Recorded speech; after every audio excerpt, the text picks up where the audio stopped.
Moïse, ne crois pas que nous avons des champs.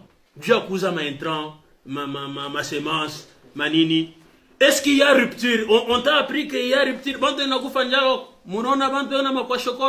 Moïse, ici, nous on mange bien. La farine amène ça à Kachobwe. Le message contenu dans l'interview de Moïse Katumbi Chapwe relève de la pure provocation pour quelqu'un qui se dit homme de paix. Vous comprenez à travers Kusema Kwake, quand il dit, moi je pensais qu'apa mitarudia, mitakutanisha, to ma province, Isha quoi, ma Suisse, Suisse. Vous comprenez que, et qu'on a eu haine, ya kuchanga naaya, parce que lui était contre le découpage. Quand il dit, je pensais qu'en rentrant, mitakutanisha, Isha Geuka Suisse. Mais l'Olaba ita Geuka Suisse en 3 ans, pendant que le Lubumbashi a Geuka Johannesburg en 8 ans.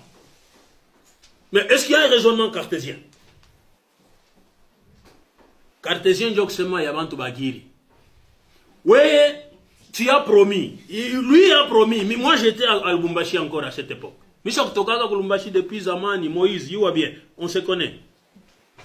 Oui, pas le Rukuyaka gouverneur. Vous savez que je vais transformer le Lubumbashi en Djobour. Les archives existent.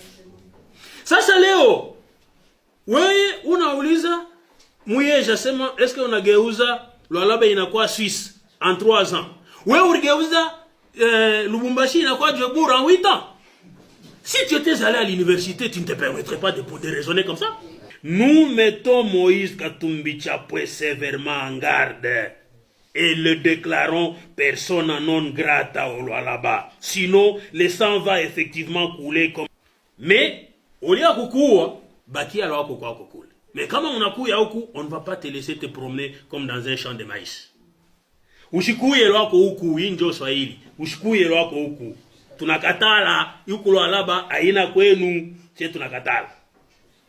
Njo ile unashikaka mu français banasemaka persona non grata. Kamba nakwambia c'est persona non grata, njo sema ushikuye huko atukutake. Ici je parle en français facile. Sinon, si on veut nous obliger à faire la guerre, on peut poser la question à Mobutu, il en sait quelque chose. Monsieur de la presse, je vous remercie de m'avoir écouté.